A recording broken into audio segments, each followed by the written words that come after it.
Assalamualaikum warahmatullahi wabarakatuh. Halo semuanya teman-teman, selamat siang, selamat datang kembali di channel kesayangan kita, channel Ilo Entry, dan masih bersama saya Ilo dimanapun teman-teman berada. Semoga teman-teman selalu dalam keadaan sehat walafiat tanpa kekurangan satu apapun. Amin amin ya robbal alamin. Dan pada kesempatan yang baik ini kami masih akan membawakan kisah dari Mbak Nana Septiana. Oscar Wening lagi janji mati, serem banget ya. Jadi makin seru aja setelah part 2 kemarin, dan sini sudah masuk part ketiga. Makin penasaran aja pasti teman-teman ya. Tapi sebelum kita masuk ke dalam kisahnya, buat teman-teman mungkin yang belum subscribe, bisa diklik dulu tombol subscribe. Jangan lupa lonceng notifikasinya dinyalakan agar teman-teman selalu mendapatkan notifikasi dari konten-konten yang akan kami upload di setiap harinya. Dan untuk channel Ilo Entry ini kami upload setiap hari teman-teman ya, setiap siang jam 12 siang waktu Indonesia bagian Barat. Nggak pakai berlama-lama lagi, pasti teman-teman udah gak sabaran kan untuk masuk ke dalam kisahnya. Kita langsung saja masuk ke dalam kisahnya. Dari halaman belakang rumah Bang Ilo, kita masuk ke dalam kisahnya.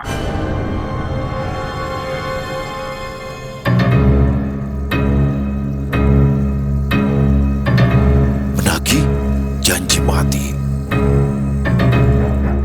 Oscar Wening part 3.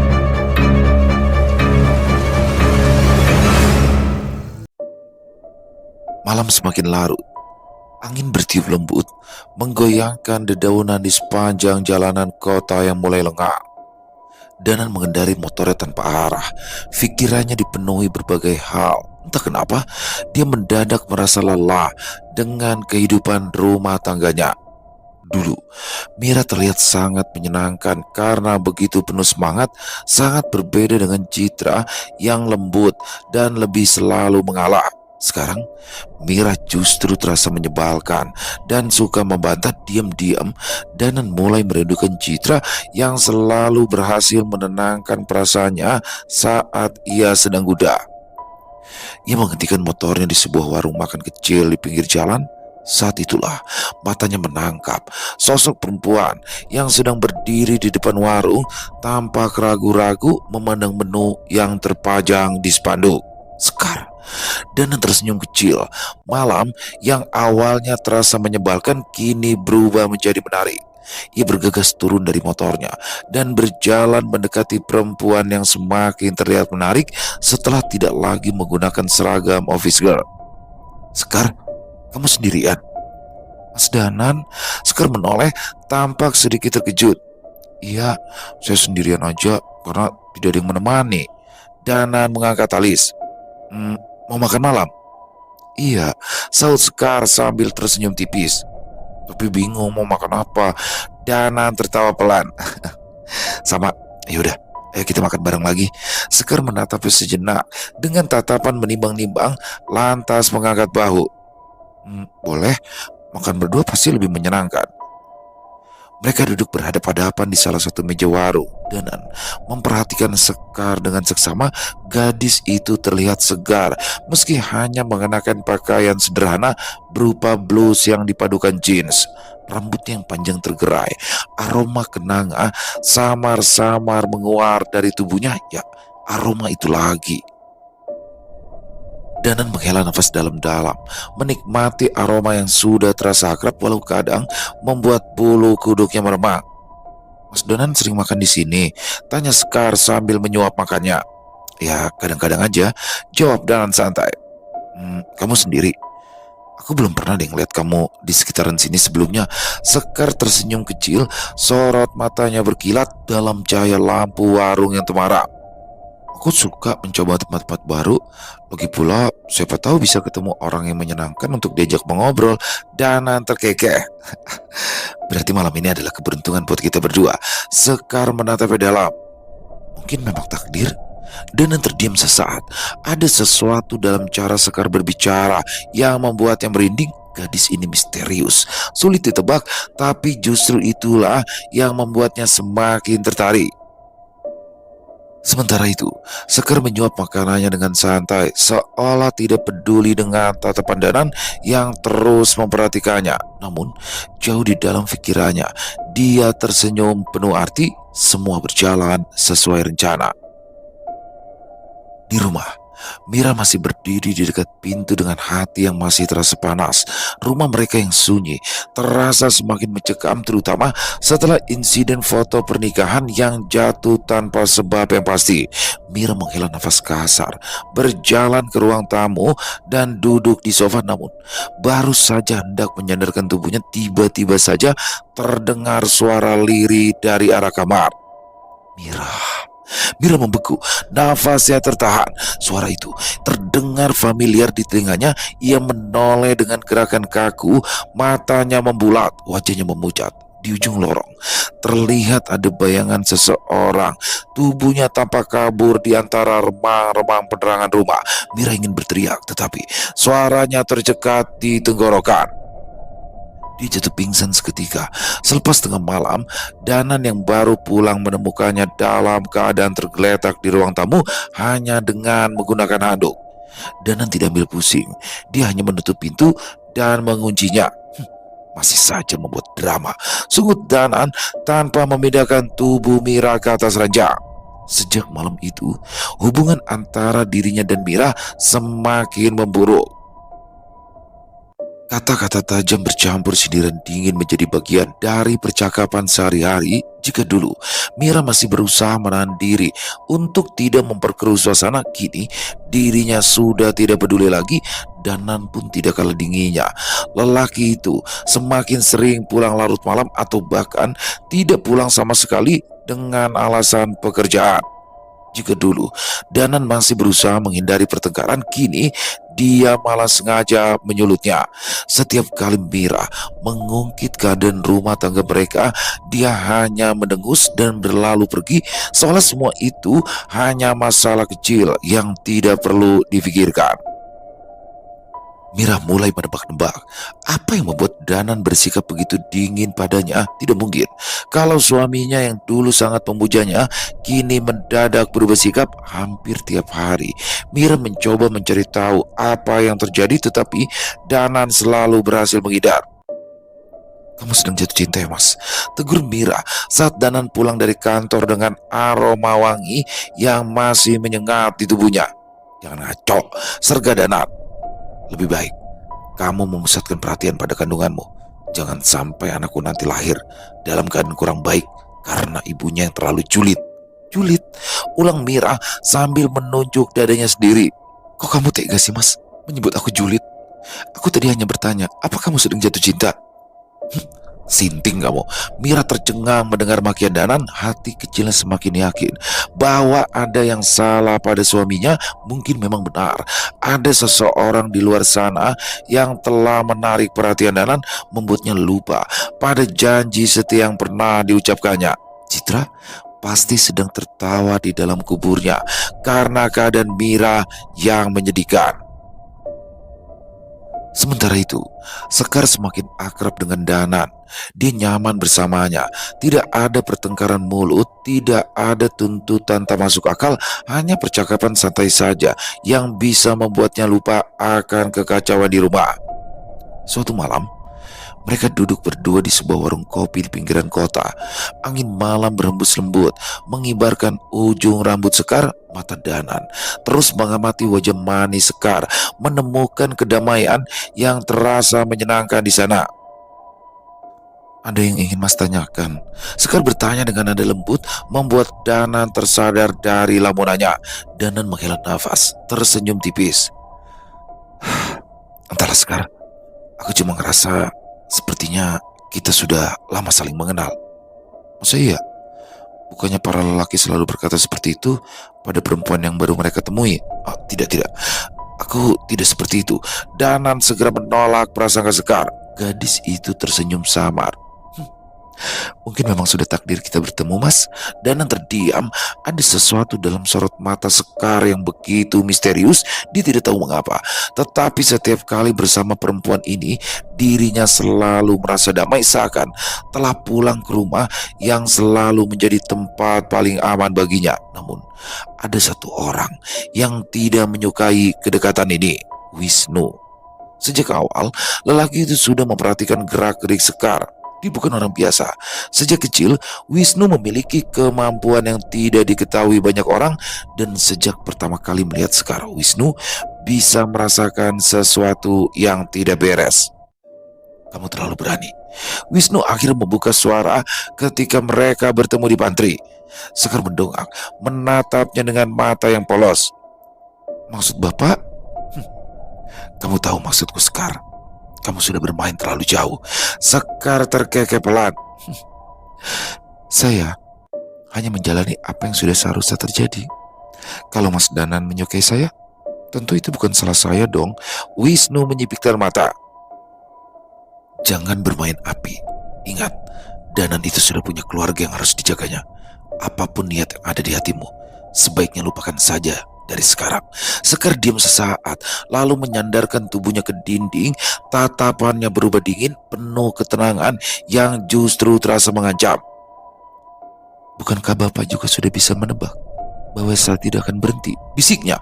Wisnu mengepalkan tangan. Saat tak sengaja mereka bertukar pandang, bola mata berwarna coklat itu terasa menenggelamkan hati Wisnu ke dasar laut yang dalam. Detak jantungnya berdetak lebih cepat, sehingga Wisnu segera memalingkan wajah dan bergegas pergi. Dia tidak mau menjadi korban Sekar yang selanjutnya. Sekar menatap kepergian Wisnu sambil tersenyum sinis. Semua lelaki sama saja, sama-sama tidak bisa dipercaya. Di halaman rumah kontrakannya yang sunyi, Sekar, atau lebih tepatnya Citra, berdiri dengan mata sayu memandang pohon kenanga yang tumbuh rindang di sudut pekarangan. Dia sengaja memilih rumah terpencil dengan halaman sempit berhias pohon kenanga itu. Walau harga yang diminta terlalu mahal, namun semua terasa setimpal karena dia bisa mendapatkan kenanga kapan saja dirinya mau. Bunga-bunganya yang kuning kemasan berguguran di tanah. Wanginya terasa menenangkan hati Sekar yang sempat kuda. Tangannya perlahan terulur, memetik satu tangkai bunga kenanga yang masih segar. Sekar mengangkatnya ke hidung, menghirup aromanya dalam-dalam. Mata coklatnya yang biasa menawarkan kelembutan, kini hanya menunjukkan kehampaan dan dendam yang membara. Aku sudah menggadaikan jiwaku dan tidak akan mundur, dia berbisik lirih seraya mengingat janin yang pernah tumbuh di rahimnya. Jemarinya yang dingin itu meremas bunga kenanga di tangan. Kelopak yang halus hancur dalam genggamannya. Saat Sekar berbalik hendak masuk ke dalam rumah, sesuatu segera berubah. Aroma kenanga yang semula lembut dan menenangkan tiba-tiba menjadi bau busuk yang menyengat, ditambah aroma anyir seperti bangkai yang telah membusuk selama berhari-hari. Bau itu menyusup ke dalam hidungnya, menusuk hingga ke tenggorokan sehingga membuatnya mual. Ia berhenti di ambang pintu. Jantungnya berdebar kencang. Matanya perlahan melirik ke arah pohon kenanga, dan di sanalah dia melihatnya. Nyi Sekarwening, sosok penyelamat sekaligus sosok yang meminta nyawanya setelah membalaskan semua dendam. Di bawah pohon itu, samar-samar terlihat sesosok bayangan transparan seorang perempuan berkebaya coklat berdiri tanpa suara. Sebagian wajahnya tertutupi rambut panjang yang kusut dan basah seperti baru keluar dari dalam laut. Bukan hanya itu, ada darah mengalir dari dahinya lalu menetes pelan ke tanah. Wajah yang dulunya cantik itu perlahan menengadah, menampakkan mata yang kosong dan mulut yang menganga lebar. Bayangan Nyi Sekarwening semakin nyata, semakin jelas. Kebaya coklat dan kain sampingnya berkibar tertiup angin, tetapi tubuhnya tetap kaku, tidak bergerak sedikit pun. Nyi Sekarwening mengangkat tangannya yang kurus dan pucat, jari jemarinya panjang, berkuku hitam melambai ke arah Citra. Citra segera memahami apa yang diinginkan oleh Nyi Sekarwening. Dia berjalan mendekat, lalu bersimpuh lutut di bawah Sekarwening. Bersabarlah sedikit, Nyi. Aku belum selesai membalaskan semua dendamku, ujarnya seraya menatap wajah Nyi Sekarwening. Wajahnya mengerikan, berwarna pucat kebiruan, sedangkan bola matanya putih dengan urat merah yang menjalar seperti akar. Darah membasahi sebagian besar pipi, dan dari bibirnya yang hitam membusuk mengalir cairan kental berbau busuk. Pagi itu, langit mendung tipis, enggan menampakkan matahari sepenuhnya. Mira sudah sibuk di dapur menyiapkan bekal makan siang untuk Danan. Nasi putih hangat, ayam suwir bumbu pedas kesukaan suaminya, ditambah lalapan segar dan sambal tomat yang diulek sendiri. Sambil memasukkan semuanya ke dalam kotak makan, dia menghela nafas panjang. Hari ini dirinya meminta izin tidak masuk dengan alasan sakit, tapi sebenarnya Mira ingin berusaha memperbaiki hubungannya dengan Danan. Danan semakin hari semakin sulit ditebak. Jika dulu lelaki itu selalu pulang tepat waktu, kini seringkali ia beralasan lebur. Di masa bulan madu mereka, Danan akan menunggu di gerbang saat Mira pulang mengajar. Kini dia hanya mengirim pesan singkat dan menyuruhnya naik ojol. Mira tidak menyukai semua perubahan ini. Setelah kotak bekal disusun rapi, Mira segera berangkat ke kantor Danan. Wajahnya sudah dirias agar suaminya senang melihat Mira datang dengan membawa bekal berisi makanan kesukaannya. Saat Mira tiba di kantor Danan, ternyata suasana di sana cukup lengang. Hanya ada beberapa karyawan berlalu lalang sibuk dengan urusan masing-masing. Mira melangkah masuk dengan percaya diri. Dia sudah sering datang ke sini.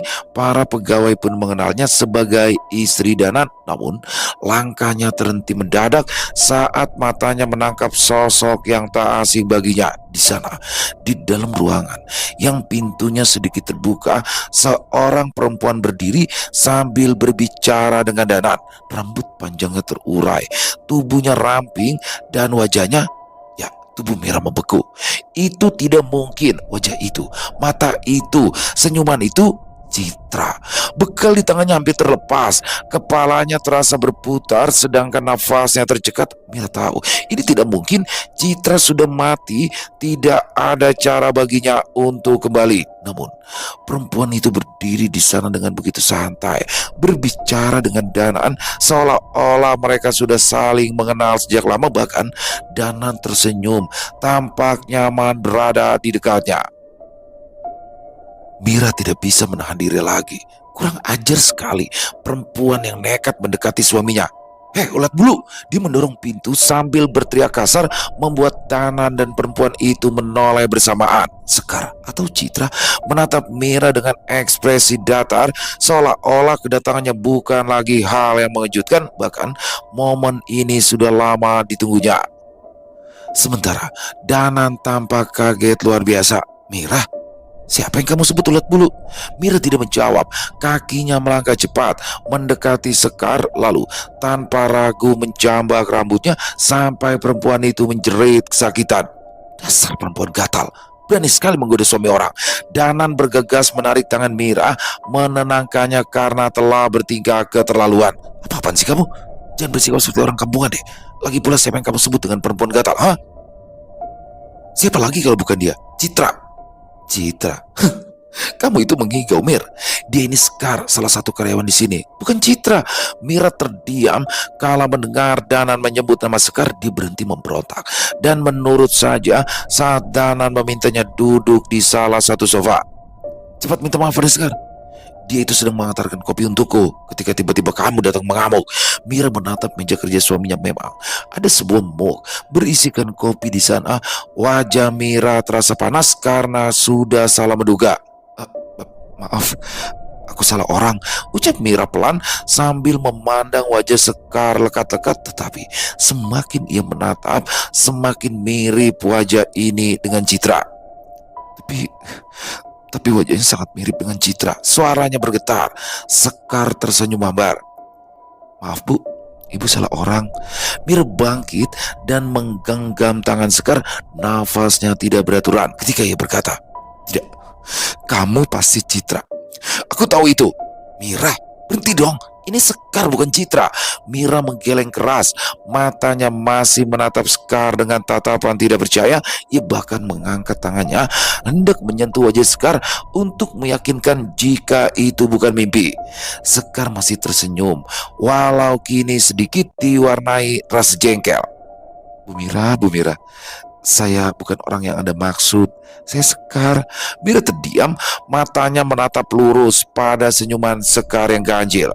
itu sudah pasti bukan senyuman ramah, bukan pula senyuman orang yang tidak mengerti apa yang sedang terjadi, melainkan senyum kemenangan saat seseorang menikmati kejatuhan lawannya. Danan menarik tangan Mira dengan kasar. "Cukup, aku nggak tahu. Kenapa sih kamu bertingkah kayak gini? Hah? Sudah kukatakan, Sekar ini karyawan baru di kantor. Dia ini bukan Citra." Mira menatap suaminya dengan tatapan terluka. "Mas Danan, aku ini teman lama Citra, jadi sangat tahu seperti apa wajahnya. Kamu juga tahu itu, mustahil kamu tidak melihat kemiripannya." Danan mendengus kesal. "Mira, cukup. Aku nggak mau ada ribut-ribut di kantor ya. Pulang. Aku akan bicara denganmu nanti." Mira menatap suaminya dengan mata bergetar, lalu ia kembali menoleh ke arah Sekar. Ucapan Danan barusan terus terngiang di kepalanya. Bagaimana mungkin Danan tidak melihat kemiripan itu? Bagaimana mungkin dia bisa begitu percaya bahwa perempuan itu adalah Sekar dan bukan Citra? Matanya kembali menatap Sekar yang berdiri dengan santai di dekat meja kerja Danan. Wajahnya, senyumnya, bahkan caranya berdiri mengingatkan Mira pada Citra. Hanya saja ada sesuatu yang berbeda. Ya, sesuatu yang berbau lebih licik.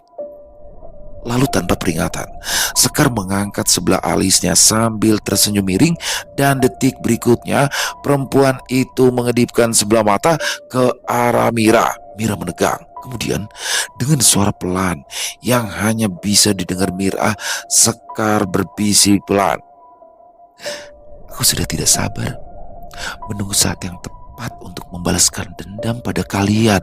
Darah Mira seolah membeku di nadinya, jantungnya berdebar keras sementara seluruh tubuhnya gemetar. Ya, tidak salah lagi, Sekar dan Citra adalah orang yang sama. Mira melangkah mundur, tetapi kemudian mengeratkan tangannya. Tidak, Mira tidak akan lari. Jika Citra kembali untuk membalaskan dendam, maka Mira tidak akan tinggal diam. Mira melangkah cepat dan menarik tangan Sekar dengan kasar. "Kurang ajar, kamu pikir bisa menipuku? Jangan pernah berharap." Tanpa berpikir panjang, Mira mengangkat tangannya siap menampar wajah yang sangat dia benci selama ini. Namun sebelum tangannya sempat mendarat di pipi Sekar, suara ribut di sekitarnya membuatnya segera tersadar. Beberapa karyawan yang sedang lewat di lorong kantor melihat kejadian itu. Beberapa di antaranya berbisik-bisik. Ada juga yang langsung berhenti dan menatap penuh ketertarikan. Mira terkesiap. Dia masih berada di kantor Danan, dan kini seluruh mata tertuju padanya. Sekar tidak mengatakan apapun. Perempuan itu justru menatapnya dengan wajah sedih, seolah-olah dia menjadi korban dari emosi tak terkendali Mira. Kemarahan Mira semakin memparah. Begitu juga dengan Danan yang naik pitam karena Mira tidak bersedia mendengarkannya. Mira menoleh cepat ke arah suaminya. "Mas Danan, dia..." "Hah? Kamu itu udah benar-benar keterlaluan ya." Danan memotong dengan suara lantang. Mira menggeleng keras. "Tidak, bukan begitu. Aku hanya..." "Cukup," bentak Danan. "Aku tidak ingin dengar alasan apapun. Pulang. Pulang sekarang juga sebelum kamu mempermalukan diriku lebih jauh lagi." Mira tidak diberi kesempatan untuk menjelaskan apa yang terjadi. Dia kembali melirik ke arah Sekar. Perempuan itu masih memasang wajah sedih, tetapi di sudut bibirnya ada senyum tipis yang nyaris tak terlihat. Senyum kemenangan. Senyum yang hanya bisa dipahami Mira. Dadanya bergemuruh. Dia ingin berteriak, ingin mengatakan kepada semua orang bahwa Sekar tidak sepolos yang mereka lihat, bahwa dia sebenarnya adalah Citra yang kembali untuk membalas dendam. Tapi siapa yang akan percaya? Bahkan Danan pun tidak mau mendengarnya. Tangannya mengepal erat, kukunya hampir menembus telapak tangannya sendiri.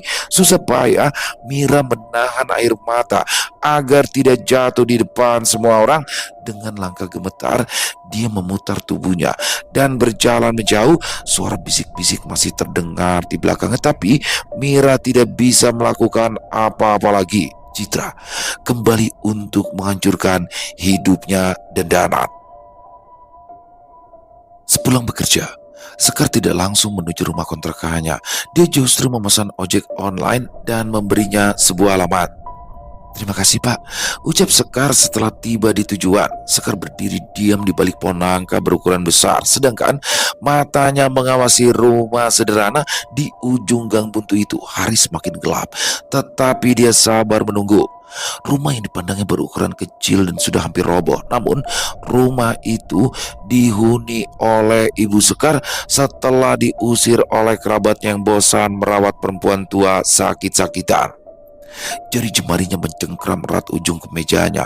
Nafasnya sedikit tertahan ketika muncul sosok perempuan tua keluar dari dalam rumah dengan membawa sapu lidi di tangan. Perempuan itu mulai menyapu halaman, meski daun-daun kering tak banyak bertebaran di sana. Ibu, hati Sekar mencelos melihat ibunya. Setahun telah berlalu, tapi ibunya terlihat jauh lebih tua dan rapuh dari yang ia ingat dahulu. Wajahnya kian tirus, dengan tulang pipi yang menonjol, tubuhnya kurus, pundaknya membungkuk karena menanggung beban yang terlalu berat. Sekar menggigit bibir bawahnya, menahan rasa sakit yang menyerang di dadanya. Ibu pasti sangat terpukul sejak kematiannya. Jemarinya mengepal. Ini semua salah Mira dan Danan. Pasangan keji itulah yang telah menghancurkan segalanya. Sekar mengerjap, merasakan cairan hangat menggenang di matanya. Dia buru-buru mengusap air mata dengan kasar. Dia tidak boleh menangis. Daun-daun berguguran tertiup angin dan berjatuhan di sekitaran kakinya. Tiba-tiba saja sang ibu berhenti menyapu. Bu Sumira mengangkat kepala dan memandang langsung ke arah Sekar berada. Sekar menahan nafas karena terkejut. Detik itu juga ia berbalik dan memasang masker, menyembunyikan wajahnya. Kepalanya menunduk, pura-pura sibuk dengan tasnya, berharap ibunya tidak mencurigai keberadaannya. Beberapa saat berlalu, ketika ia memberanikan diri melirik lagi, ibunya sudah kembali menyapu. Sekar menarik nafas panjang, menenangkan diri. Dia sudah akan berniat pergi ketika mendadak mendapat ilham. Setelah mempertimbangkan beberapa kali, Sekar berjalan mendekati pagar rumah ibunya yang telah menyadari kehadirannya berhenti menyapu. Perempuan tua itu menatapnya dengan bingung. "Permisi Bu," suara Sekar lirih agar tidak mudah dikenali. Ibunya mengerutkan kening. "Ya, ada yang bisa saya bantu Nak?" Sekar menelan ludah sementara perutnya bergejolak hebat. Saya teman Citra." Mata Bu Sumira melebar. "Teman Citra?" Sekar mengangguk. "Saya baru mendengar dari Niar tentang kematian Citra setahun yang lalu. Maaf, saya datang terlambat dan tidak sempat menghadiri pemakamannya." Wajah Bu Sumira langsung muram. Tangannya yang keriput mencengkram gagang sapu erat-erat. Citra anak saya meninggal karena sakit hati." Sekar terisak, lantas bersusah payah menelan isaknya. Tangannya bergetar hebat, ingin sekali ia meraih ibunya dan memeluknya erat sekuat tenaga. Ia berusaha mengendalikan diri agar tidak mengatakan bahwa dirinya masih hidup, tapi tidak bisa. Sekar tidak boleh mengungkapkan identitasnya sekarang. Sebagai gantinya, ia merogoh tas, mengeluarkan segepok uang yang sudah disiapkan selama ini. Dengan tangan gemetar, Sekar menyodorkannya ke hadapan sang ibu. "Saya tahu ini tidak banyak," katanya pelan, "tapi ini bisa ibu pakai untuk pindah dari tempat ini. Saya takut rumah ini roboh kapanpun sehingga berbahaya untuk ibu." Bu Sumira tertegun memandang uang di tangannya dengan ekspresi ragu. Ini terlalu banyak," gumamnya. "Saya tidak bisa menerima ini. Bu, tolong terima." Sekar menelan ludah. "Citra adalah teman baik saya. Saya ingin melakukan sesuatu untuknya, tapi karena dia sudah meninggal, izinkan saya membantu ibu meskipun hanya sedikit." Bu Sumira masih terlihat bimbang, namun akhirnya dengan tangan gemetar ia menerima uang itu.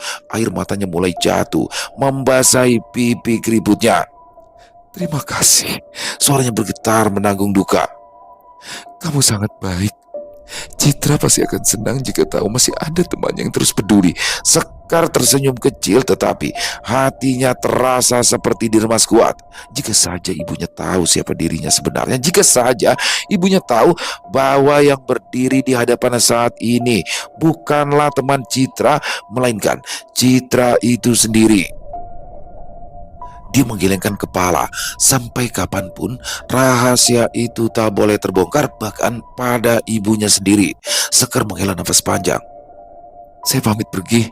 Ibunya mengangkat kepala, menatapnya seakan ingin berkata, tetapi Sekar sudah berbalik, melangkah cepat meninggalkan tempat itu. Apa kamu tidak ingin bertemu ayahnya Citra? Langkah Sekar terhenti seketika. Bagaimana mungkin dia tidak ingin bertemu dengan ayahnya sendiri yang kini terbaring lumpuh tak berdaya? Bu Sumira mengamati gadis yang mengaku sebagai teman Citra itu, lalu mendekat. Ayo, masuk sebentar. Ayah Citra pasti sangat senang bertemu dengan salah satu teman anaknya. Sekar dilema. Dia tidak ingin berada di sana terlalu lama dan membiarkan perasaannya menjadi lebih lemah.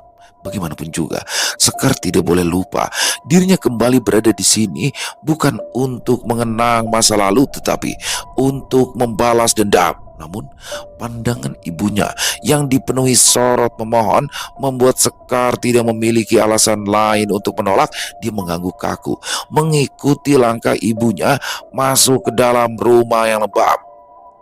Mata Sekar kini buram karena air mata yang merebak di pelupuk mata ayahnya yang dulu sangat kuat dan berwibawa kini terbaring lumpuh, tak bisa bergerak sama sekali. Bahkan untuk makan pun harus dibantu oleh ibunya yang telaten menyuapi.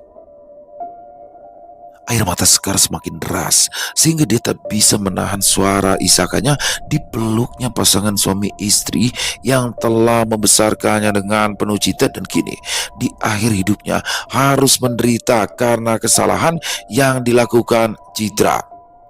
Ayah dan ibu Citra membalas pelukannya. Walau agak sedikit heran, mereka baru tahu Citra memiliki teman bernama Sekar yang tampaknya sangat tulus. Saya pulang dulu ya Bu. Nanti biar saya saja yang mencarikan rumah kontrakan baru untuk ibu dan bapak. Jangan pikirkan masalah biaya, saya yang akan menanggungnya. Ibu hanya perlu memikirkan kesehatan kalian berdua, bisik Sekar setelah menenangkan diri dalam hati. Dia mengeluh karena telah bersikap sembrono. Seharusnya pertemuan ini akan menjadi pertemuan terakhir mereka, tetapi Sekar tak sanggup kalau harus meninggalkan kedua orang tuanya dalam keadaan sengsara. Kebenciannya pada Dana dan Mira semakin kuat. Dia harus menghancurkan hidup kedua orang itu secepatnya. Bagaimana kalau kamu makan malam di sini dulu, Sekar? Tawar Bu Sumira karena Sekar bersikeras ingin pergi. Tidak usah, lain kali saja, tolak Sekar halus. Benar ya? Mata Bu Sumira bercahaya mendengar janji yang diucapkan Sekar setengah hati. Saya usahakan Bu, tapi tidak tahu kapan pastinya bisa makan bersama. Yang pasti saya harus mencarikan tempat tinggal yang layak dulu untuk kalian berdua, ucap Sekar seraya mencium tangan Bu Sumira.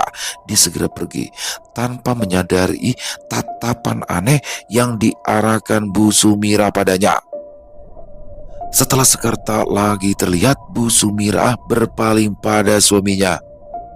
Entah kenapa, tapi aku merasa Citra hidup kembali.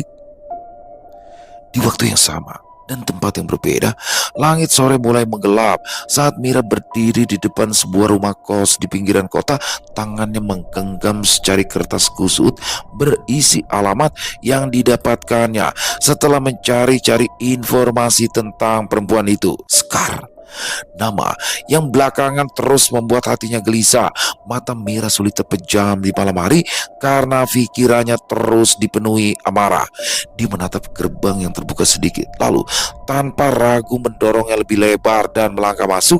Sepasang matanya tajam mengawasi deretan pintu kamar di dalamnya. Mira mendekat ke salah satu pintu yang bertuliskan nomor 7, nomor yang sama dengan yang ada di alamatnya. Ia mengetuk pintu itu keras-keras.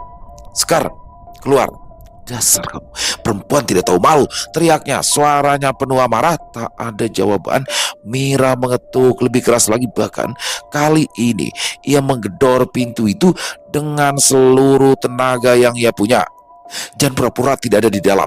Aku tahu kamu ada. Dasar perempuan gatal. Ning. Tidak ada suara atau tanda-tanda kehidupan dari dalam kamar. Beberapa penghuni kos lain mulai mengintip dari balik pintu mereka. Beberapa berbisik, membicarakan perempuan yang mengamuk seperti orang gila di tempat mereka. Tetapi Mira tak peduli karena sudah terlalu dikuasai marah. Tanpa pikir panjang, ia mendorong pintu keras-keras. Tetapi ternyata tidak terkunci. Dengan kasar, ia masuk ke dalam kamar sempit itu. Dan di sanalah ia melampiaskan amarahnya. Tangan Mira menyambar segala yang ada di dekatnya, buku, gelas, bahkan sebuah pot kecil berisi tanaman hias. Semuanya ia lempar ke lantai hingga pecah berantakan. Dia menarik spray dari tempat tidur dan mencampakkannya ke lantai, membeli kursi dan menendang meja hingga oleng. Mira melampiaskan semuanya. Setelah sekian hari menahan rasa kesal bercampur sakit hati, sekarang di dalam kamar kos itu dia menghamburkan semuanya sampai puas. Ketika hampir semua barang sudah berantakan, Mira berdiri di tengah ruangan dengan nafas tersengal. Jantungnya berdebar dengan kencang, tetapi hatinya terasa sedikit lega. Dia merasa telah memberikan pelajaran bagi perempuan yang telah mengganggu rumah tangganya. Sekar atau Citra harus tahu jika dia tidak akan tinggal diam. Setelah merasa puas, Mira melangkah keluar. Ia meninggalkan kamar kos nomor 7 tanpa sedikit pun perasaan menyesal. Sore sudah berganti malam. Ketika Sekar akhirnya datang tadi, salah seorang tetangga kosnya memberikan pesan agar ia segera pulang. "Tadi ada perempuan gila yang datang kemari," ucap tetangga kosnya. Dia itu langsung masuk ke dalam kamar dan merusak semua barang ada di sana. Yang lain ikut menyaut. "Ya, seperti yang kamu katakan waktu itu, kami tidak mencegah dia masuk," kata ibu pemilik kos. Maaf jadi merepotkan kalian semua." "Oh enggak, kami sama sekali enggak repot kok." Wajah ibu pemilik kos justru tampak semakin sumringah ketika Sekar menyelipkan beberapa lembar uang ke tangannya. Sekar mendorong pintu kamar lebih lebar. Aroma tidak sedap langsung menyergap hidung. Dia dan beberapa perempuan di belakangnya segera menutup hidung karena mencium bau pesing yang teramat sangat. Sepertinya Mira sempat mengincingi kasur karena terlalu jengkel. Dasar gila," maki pemilik kos. Sekar meringis, lantas berkata, "Nanti saya ganti kasur dengan yang baru, Bu. Tapi apa boleh saya ditinggalkan di sini sendirian?" Pemilik kos tersipu malu karena ketahuan dia ingin mencari tahu. Dia dan para tetangga kos Sekar pun segera kembali ke tempatnya masing-masing. Sekar memicingkan mata, lalu perlahan melangkah masuk. Pemandangan di dalam kamar tidak membuatnya terkejut. Semua barang berserakan di lantai. Pecahan kaca dari pot tanaman beramburan. Lantai dipenuhi kotoran menjijikan. Alih-alih marah ataupun panik, Sekar justru tersenyum. Senyuman itu muncul perlahan, lalu melebar, seolah melihat sesuatu yang justru menyenangkan. Kakinya menginjak pecahan kaca tanpa ragu. Tangannya mengangkat spray yang tergeletak di lantai, lalu membiarkannya jatuh kembali tanpa peduli. Matanya berkilat. Mira akhirnya terpancing. Amarah perempuan itu telah membawanya datang ke sini, membuatnya kehilangan kendali sehingga tidak bisa berpikir jernih lagi. Sekar menghela nafas panjang. Matanya menatap lurus ke arah jendela yang sedikit terbuka. Akhirnya gumamnya pelan sambil memungut beberapa helai rambut lurus panjang. Tentu saja itu bukan rambutnya, karena rambut Sekar sekarang hanya sebahu dan bergelombang. Mira bodoh. Apa dipikir aku masih lugu seperti dulu? Diselipkannya rambut Mira ke dalam wadah khusus, lalu meninggalkan kamar yang digunakannya sebagai alamat palsu. Tentu saja Sekar tidak tinggal di sana. Dia hanya menggunakan alamat itu sebagai kamuflase di kantor. Selebihnya Sekar lebih sering berada di tempat lain. Mira masih duduk di dalam mobilnya. Kedua tangannya mencengkram setir dengan erat. Dia baru saja meninggalkan rumah kos Sekar. Setelah melampiaskan kemarahannya di dalam mobil yang sunyi, Mira menarik nafas dalam, mencoba menenangkan diri, tapi tiba-tiba aroma yang begitu familiar menyusup masuk ke dalam indera penciumannya. Bunga kenanga. Mira tertegun. Dia mulai muak. Pada wewangian mistis itu, aroma bunga kenanga begitu lembut dan manis menguar di dalam mobil yang tertutup rapat. Tidak ada bunga di sekitarnya, tetapi wangi itu begitu jelas, seolah ada seseorang yang baru saja meletakkan setangkai bunga kenanga di dashboard mobilnya. Dada Mira mendadak terasa sesak. Kenanga, Sekar, Citra. Pikiran tentang perempuan itu kembali menghantamnya seperti badai. Namun sebelum ia bisa berpikir lebih jauh, sesuatu yang aneh kembali terjadi. Aroma bunga kenanga yang lembut sudah tidak ada lagi. Hidung Mira kini menangkap bau anyir. Sekejap kemudian bau itu semakin menyengat, seperti ditempelkan di hidungnya. Mira tersentak. Tangannya langsung menutup hidung, matanya membelalak ketakutan. Bau bangkai itu semakin pekat. Mira tidak bisa bertahan lebih lama lagi. Perutnya melilit. Sebelum sempat membuka pintu, isi perutnya sudah melonjak keluar. Dia muntah di dalam mobil. Tangannya meraba handle pintu dengan panik, mendorongnya sampai terbuka, lalu keluar dengan tergesa. Mata Mira berair, tenggorokannya masih terasa perih. Dia terbatuk hebat ketika berusaha menghirup udara segar, tapi meski sudah di luar, bau busuk itu masih sangat terasa. Mira merinding. Apa yang barusan terjadi? Jantungnya berdegup kencang. Dengan tangan gemetar, ia masuk kembali ke dalam mobil, menyalakan mesin, lalu melajukan kendaraannya menuju rumah.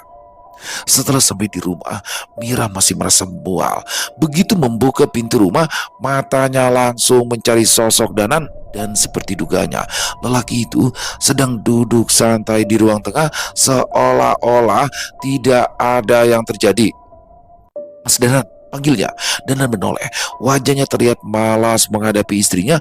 Penampilan Mira yang kusut dan tak enak dipandang membuatnya semakin enggan berbicara. Dari mana kamu? Tanyanya kesal. Mira melangkah mendekat dengan cepat, tanpa peduli tubuhnya masih gemetar karena kejadian di dalam mobil tadi. Dia bahkan tidak sadar penampilannya saat ini terlihat sangat menyedihkan. Kamu harus menjauh dari Sekar, Mas. Gadis itu berbahaya. Bukannya menenangkan Mira, Danan justru menampar istrinya dengan keras. Plak! Mata Mira berkaca-kaca saat memegang pipinya yang terasa panas. Apa salahku? Apa salahku? Apa salahku? Kamu masih bisa bertanya apa salahmu. Danan mendorong bau Mira, membuatnya terjatuh ke lantai lalu pergi meninggalkan istrinya begitu saja. Dia masuk ke dalam kamar, membanting pintu hingga membentur dinding dengan suara keras. Sekali lagi kamu berani mempermalukanku di kantor, maka aku tidak segan menalakmu. Mira tergugu. Ia duduk berlutut sambil menangis keras. Tangisnya berhenti ketika Danan membentaknya lagi dan menyuruhnya diam. Dia berjalan pelan menuju kamar mandi, memberikan dirinya waktu, lalu masuk ke kamar tidur yang sudah gelap. Dipandanginya Danan yang telah tidur lebih dulu dalam keadaan memunggunginya. Rumah sangat sepi. Hanya terdengar detak jarum jam di dinding yang terdengar nyaring di tengah kesunyian malam. Mira duduk di ranjang, memeluk tubuhnya sendiri sambil terus berpikir. Perasaan benci pada Danan sudah lenyap sedari tadi. Dia tidak berani terlalu lama marah pada suami yang sangat dia cintainya itu. Mira melirik suaminya dengan perasaan heran. Kenapa Danan bisa tidur dengan nyenyak walau tadi sempat marah besar? Mira menarik selimutnya lebih rapat dan berusaha menenangkan diri agar cepat tertidur. Tapi baru saja Mira memejamkan mata, sebuah suara membuatnya tersentak. Ya, tangisan bayi. Tubuh Mira membeku. Suara tangisan bayi terdengar lirih datang dari sudut kamarnya. Tangisannya pelan, merintih, meminta pertolongan. Jantung Mira berdegup kencang. Dia kembali melirik Danan. Suaminya masih tetap tertidur lelap, tak menunjukkan tanda-tanda mendengar suara apapun. Mira menelan ludah. Apakah dia sedang berhalusinasi? Tidak mungkin. Suara itu terlalu nyaring untuk sekedar bayangan dalam pikirannya. Tangisan bayi itu semakin keras. Mira menoleh ke arah lemari pakaian di sudut kamar. Ya, suaranya berasal dari sana. Dengan tangan gemetar, ia meraih ponselnya dan menyalakan senter. Cahaya menerangi ruangan, tapi tidak ada apa-apa. Hanya lemari jati yang tertutup rapat. Mas, bangun mas. Mas, panggil Mira sambil berusaha mengguncang bahu Danan. Danan menepis kasar tangan Mira sambil menggerutu, matanya kembali terpejam rapat. Mas, ada tangisan bayi mas. Ada suara tangisan bayi, ucap Mira yang masih berusaha membangunkan suaminya nihil. Danan tidak menggubris ucapan Mira. Tidak ada pilihan lain. Mira mengumpulkan keberanian. Dengan hati-hati dia turun dari ranjang dan berjalan mendekati lemari. Tangannya terulur. Dia ragu sesaat, tapi akhirnya menarik gagang pintu lemari dan membukanya. Kosong. Hanya pakaian yang tergantung rapi di dalamnya. Tapi aneh, suara tangisan itu justru masih terdengar. Walau kini agak sayup-sayup, Mira menahan nafas. Bulir-bulir keringat dingin bermunculan di dahinya. Dia menyesal karena berusaha mencari asal muasal suara bayi itu. Tiba-tiba saja, di antara pakaian yang tergantung, Mira melihat sesuatu. Sepasang mata berwarna merah darah menatapnya lekat dari balik pakaian. Hantu! Mira menjerit dengan panik. Dia menutup pintu lemari dengan keras dan berlari kembali ke tempat tidur. Tangannya mencengkeram lengan Danan, mengguncangnya dengan keras. Mas Danan, bangun mas, ada hantu di lemari. Danan mengerang pelan, setengah sadar. Ia membuka matanya dengan malas dan menatap Mira yang wajahnya basah oleh keringat. Apalagi sih Mir? Aku capek, gumam sambil mengusap wajah. Mira ternganga. Aku tadi dengar suara bayi menangis, dan aku melihat ada mata di dalam lemari. Danan menatapnya lama, lalu mengembuskan nafas berat. Gak ada apa-apa Mira, kamu pasti cuma mimpi. Danan lalu merangkul bahu Mira. Rasa iba kembali muncul di hatinya. Sudah. Kamu begini pasti karena terguncang atas sikapku tadi. Aku minta maaf ya, karena sudah keterlaluan padamu. Mira menggeleng cepat. Tidak, ini bukan mimpi mas. Aku melihat dengan mata kepalaku sendiri. Danan terpaksa bangkit dari ranjang. Dengan enggan, ia lalu berjalan ke arah lemari, membukanya tanpa ragu, menyibak semua pakaian-pakaian yang tergantung di dalamnya. Kosong. Danan berbalik menatap istrinya dengan ekspresi lelah. Lihat, gak ada apa-apa. Mira menggigit bibirnya. Tadi ada mas, bisiknya lirih. Danan menghela nafas panjang. Mira, kamu ini cuma terlalu stres. Ayo tidur. Aku tidak mau bertengkar lagi, hanya karena masalah sepele seperti ini. Mira menatap suaminya tapi tidak berkata apa-apa lagi. Percuma menjelaskan lebih jauh. Apa yang dikatakan Danan tadi memang benar. Dengan tubuh lunglai, Mira kembali ke ranjang, menarik selimutnya hingga menutupi tubuh. Danan berbaring di sebelahnya, memeluk tubuhnya, lalu dalam hitungan menit sudah tertidur kembali. Namun Mira masih belum bisa tidur. Jantungnya masih berdebar. Matanya menatap langit-langit kamar dengan kosong, mencoba memahami kejadian yang terjadi hari ini. Matanya bergerak gelisah ke segala arah. Entah kenapa, Mira merasa ada yang mengawasinya.